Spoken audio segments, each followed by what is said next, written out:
We just did a video on the best footballer at every height from 5'1" to 6'11". No, you heard me right, 6'11", so go and give that a watch if you haven't already, but making that video gave me another idea. I have lost count of the amount of times I've heard of a club releasing a player or turning them down following an impressive trial because they're, quote, too small, too short, or too weak. In a sport where the most talented and effective exponent had to be given growth hormone injections just to reach the dizzying height of 5'7", where Barcelona in Spain ran rings around every other team more than a decade ago with an average height of about 5'5", and one of the best defensive midfielders on the planet is only marginally taller than an Ewok, this seems utterly absurd to me. Unless you're a goalkeeper and maybe a centre-back, and don't forget that Franco Baresi and Fabio Cannavaro were just 5'9", then rejecting a footballer because they're too small makes about as much sense as rejecting a footballer because their eyes are too blue or their hair is too curly. Particularly ridiculous are the cases of players who are told they're too small at 15 or 16 and end up being bustling 6'5" centre-halves. The stupidity beggars belief. So if any scouts or coaches are watching this, I do hope we have banished the folly of being too small to be a footballer well and truly to the record books, although I fear that we have not. And if you're a young person of small stature or a late developer, perhaps with aspirations of making it in the game, rest assured that size will never prevent you from making it in football if you are good enough, provided you keep working on your game and keep proving people wrong. Right. I've only focused on current or fairly recent players in this 7 to show that this is still a genuine problem within the game. Here are 7 footballers who were rejected for being too small. Franck Ribéry. I should point out quickly before I start that this 7 is in no particular order, it's not ranked in terms of ability or height or anything like that, it's just a random high profile 7. We start with Bayern Munich legend Franck Ribéry, who just finished his 12th and final season with the Bavarian Giants.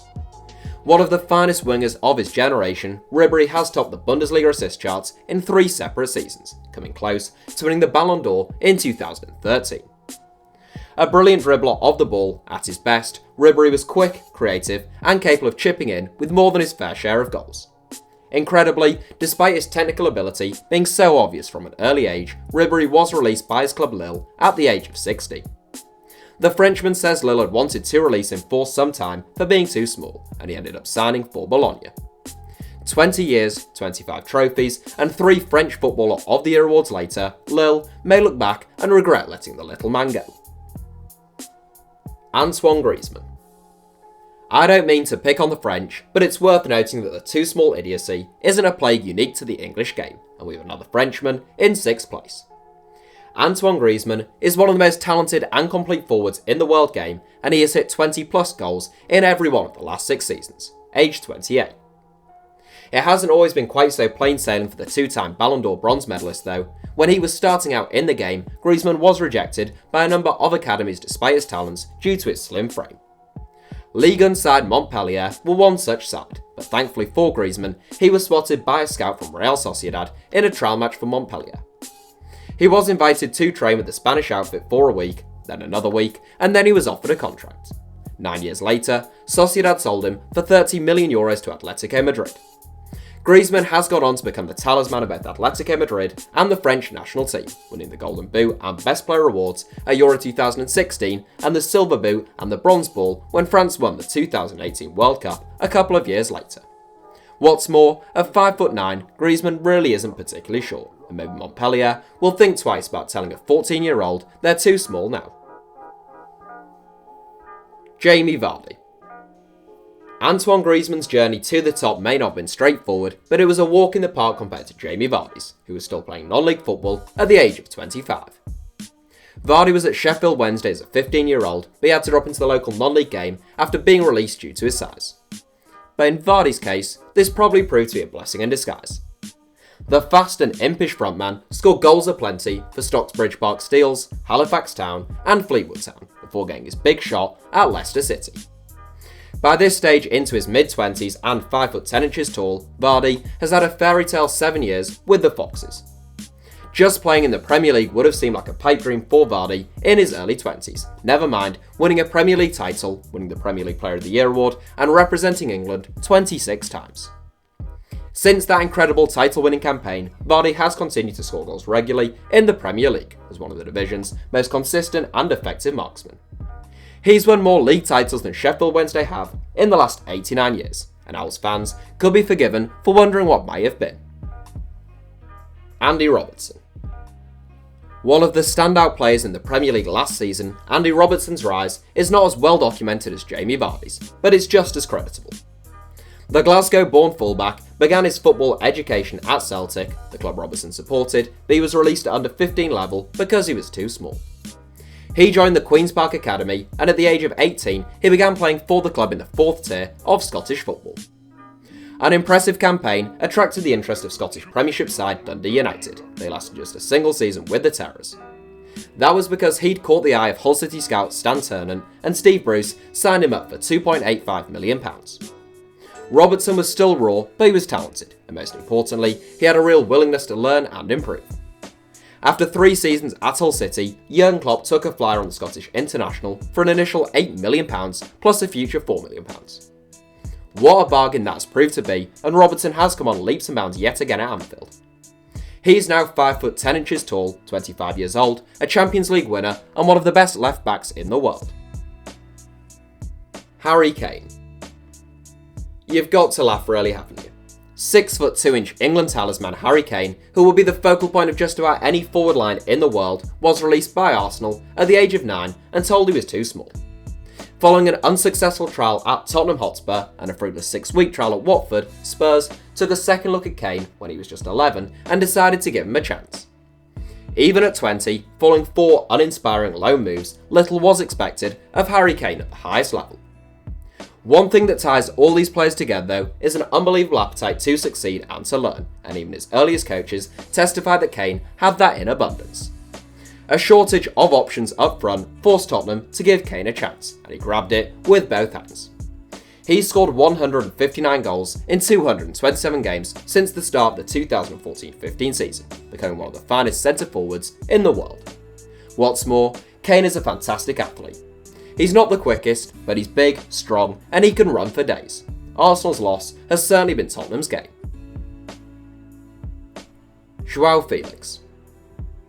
The most recent youth graduate and the youngest player in this 7, João Felix, is just 19 years of age. He joined the Porto Academy when he was 9 years old and stuck around for 6 years, before being released due to his slight frame. Felix upped sticks, and he and his slight frame headed 3 hours south to the city of Lisbon to sign for Benfica. 4 years on from his release at Porto, Felix was instrumental in helping Benfica win the Primeira Liga title as a teenager last season, and what was his first season in the first team. Felix scored 20 goals in 43 games in all competitions, adding a Nations League trophy as a full international with Portugal in the summer, and he's now being valued at £105 million. Felix is still built like a boy, and he might benefit from building up his strength, but he's so good that it has hardly mattered.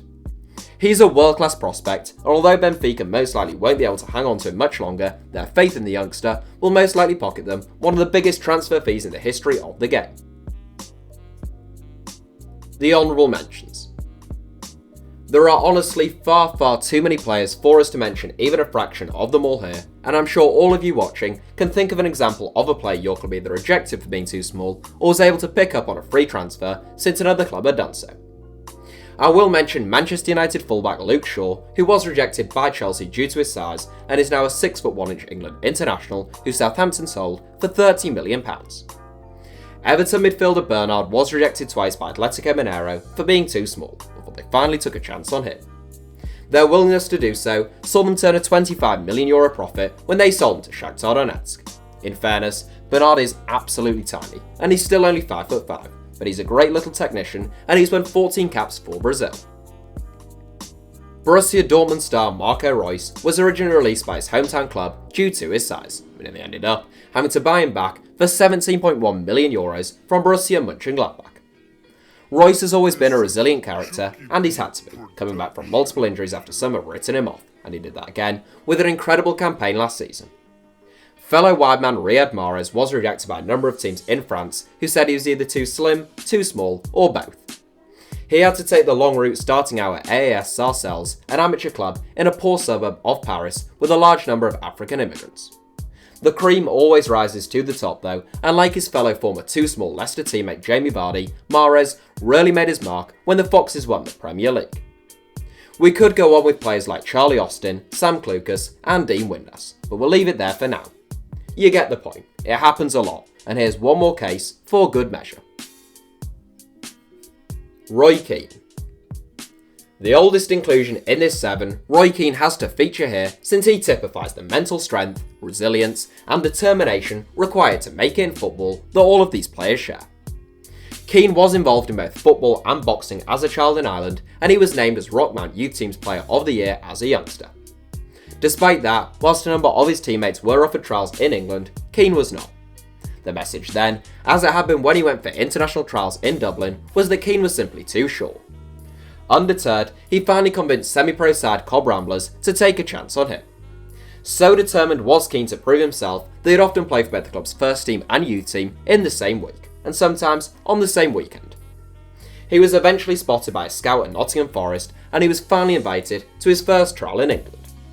Brian Clough liked what he saw, and Keane was signed for £47,000.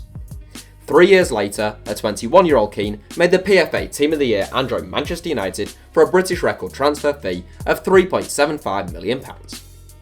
He spent the next 12 years at Manchester United, setting the standard at that club as they won 7 Premier League titles and 10 other trophies, becoming the dominant force in the English game.